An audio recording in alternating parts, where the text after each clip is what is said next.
Bismillahirrahmanirrahim. Assalamualaikum warahmatullahi wabarakatuh. Syukur Alhamdulillah kita bisa berjumpa kembali di channel ini. Salawat dan salam selalu dan tetap tercurahkan kepada junjungan kita Nabi besar Muhammad sallallahu alaihi wasallam. Allahumma sholli ala sayyidina Muhammad wa ala ali sayyidina Muhammad. Harapan dan doa saya semoga sahabat semuanya selalu diberikan kesehatan, dilapangkan rezekinya, dan diampuni dosa-dosanya, dan dipanjangkan umurnya. Amin ya rabbal alamin. Sahabat yang beriman yang dirahmati oleh Allah, pada kesempatan kali ini kita akan membahas mengenai toleransi adalah perintah agama.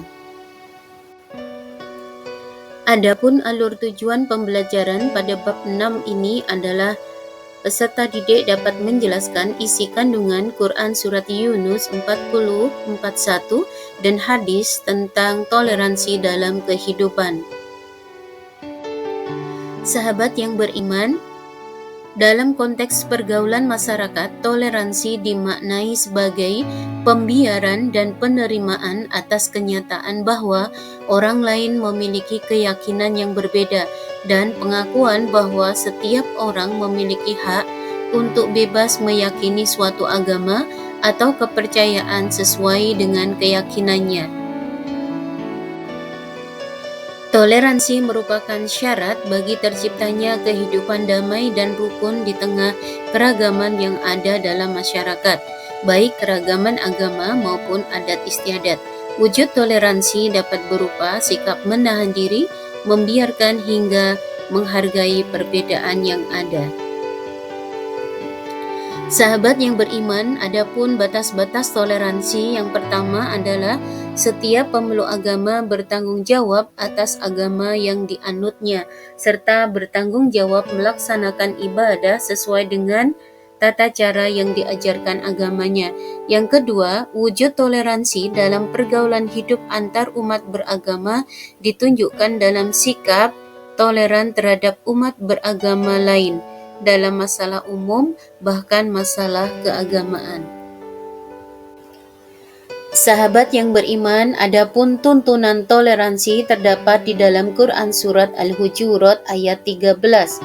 Allah berfirman, A'udzu billahi minasyaitonir rajim.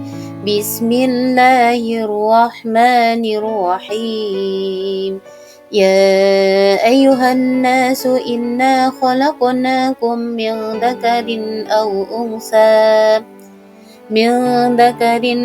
unsa wa ja'alnakum syu'uban wa qabaila lita'arafu.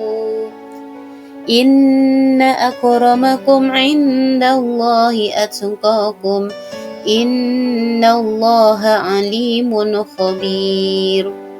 Yang artinya, wahai manusia, sungguh kami telah menciptakan kamu dari seorang laki-laki dan seorang perempuan. Kemudian kami jadikan kamu berbangsa-bangsa dan bersuku-suku agar kamu saling mengenal. Sesungguhnya yang paling mulia di antara kamu di sisi Allah adalah orang yang paling bertakwa. Sesungguhnya Allah Maha Mengetahui lagi Maha Teliti. Shadaqallahul azim. Sahabat yang beriman, adapun prinsip hidup dalam toleransi yang pertama adalah keragaman atau perbedaan merupakan suatu hal yang wajar dan tidak perlu dipertentangkan.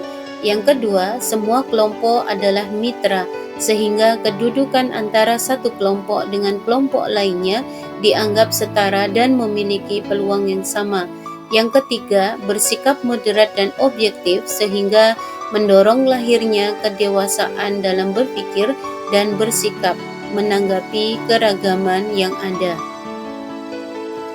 Sahabat yang beriman, adapun contoh toleransi dalam kehidupan Rasulullah SAW yang dapat kita contoh adalah yang pertama, di Madinah juga telah hidup beragam suku agama Yang kedua, selain umat Islam di Madinah juga meliputi kaum Yahudi, Nasrani, dan para penyembah berhala atau pagan. Yang ketiga, Rasulullah memprakarsai lahirnya Piagam Madinah demi terwujudnya kehidupan yang damai sekaligus sebagai undang-undang yang mengatur kehidupan bermasyarakat di Madinah. Sahabat yang beriman, adapun manfaat dan hikmah perilaku toleransi adalah sebagai berikut. Yang pertama, menumbuhkan sikap saling menghargai dan menghormati adanya perbedaan antara sesama manusia. Yang kedua, terciptanya kerukunan intern umat beragama dan kerukunan antar umat beragama. Yang ketiga, terhindar dari rasa curiga di antara sesama manusia atau antar umat beragama. Yang keempat, terwujudnya kehidupan yang serasi, seimbang, dan harmonis di tengah perbedaan status sosial, ras, suku, dan agama. Yang kelima, terhindar dari sifat egois atau selalu ingin menang sendiri, merasa paling benar, tidak mau menghargai pendapat orang lain, dan senantiasa memandang rendah orang lain. Sahabat yang beriman, dengan mengkaji Quran Surat Yunus ayat 40 hingga 41 dan hadis terkait diharapkan tumbuh sikap toleransi, peduli sosial, cinta damai, semangat kebangsaan, dan tanggung jawab.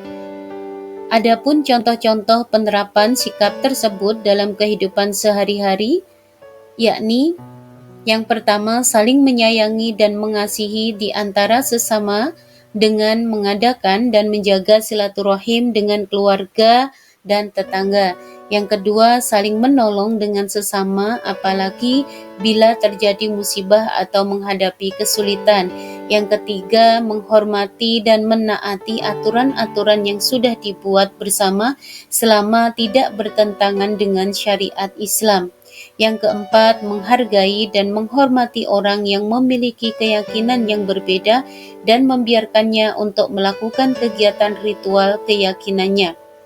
Adapun contoh sikap peduli sosial adalah sebagai berikut. Yang pertama, memberi bantuan kepada korban bencana tanpa melihat latar belakang suku, ras, dan agama. Yang kedua, kerja bakti bersama siapa saja dan di lingkungan mana saja. Adapun contoh sikap cinta damai adalah yang pertama, selalu menjaga kerukunan intern umat beragama dan menghindari konflik antar umat beragama. Adapun contoh sikap semangat kebangsaan adalah yang pertama, rela berkorban untuk bangsa dan negara. Yang kedua, membina persatuan dan kesatuan bersama-sama dengan warga lainnya tanpa memandang perbedaan. Adapun contoh sikap tanggung jawab adalah bersungguh-sungguh dalam melaksanakan segala hal yang mendatangkan kemaslahatan bagi umat. Yang kedua, berusaha untuk melakukan yang terbaik dalam menciptakan kedamaian dan kerukunan sehingga terwujud kehidupan yang damai.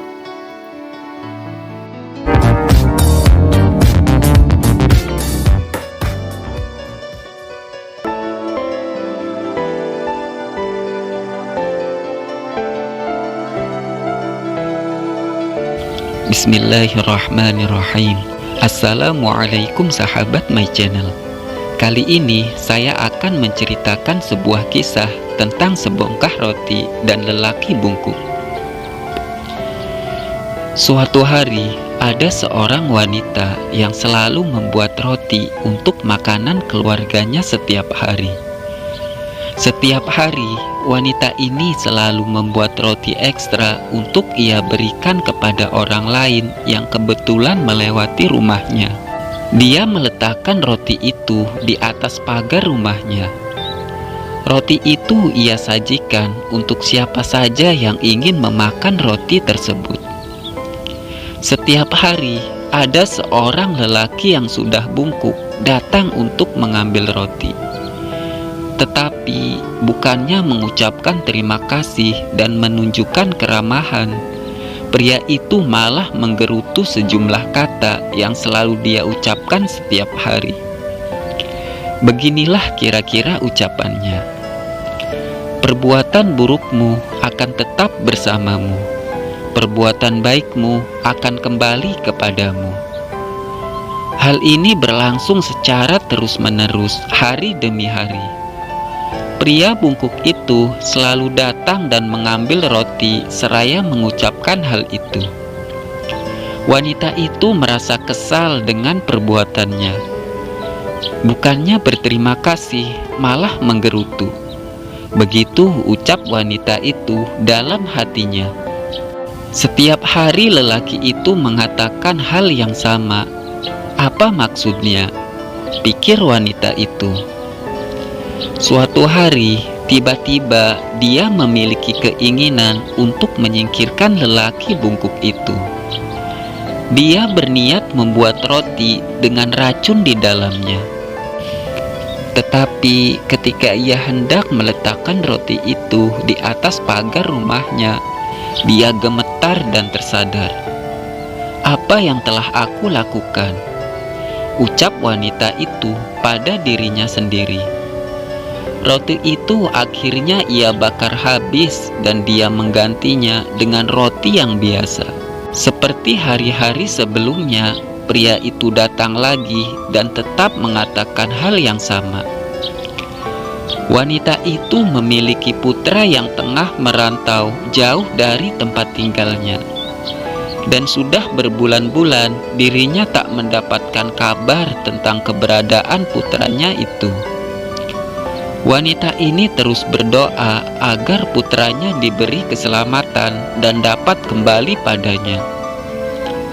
Malam itu, pintu rumahnya diketuk dari luar. Wanita itu pun membuka pintu rumahnya dan terkejut melihat sang anak berdiri di hadapannya. Anaknya itu terlihat sangat kurus dan lemah. Rupanya dia kelaparan. Sang anak menatap ibunya dan berkata, "Ibu, ini keajaiban. Ketika aku masih jauh dari sini, aku kelelahan dan pingsan. Aku mungkin akan mati kelaparan. Tetapi pada saat itu ada lelaki bungkuk yang datang melintas dan memberiku sebuah roti," ungkap sang anak. Pria itu berkata, "Ini yang aku makan setiap hari. Hari ini aku harus memberikannya padamu, karena engkau lebih membutuhkannya daripada aku." Kemudian seketika wajah ibunya memucat dan tersandar di tembok. Dia teringat akan roti beracun yang hampir saja ia berikan pada lelaki bungkuk itu pagi tadi.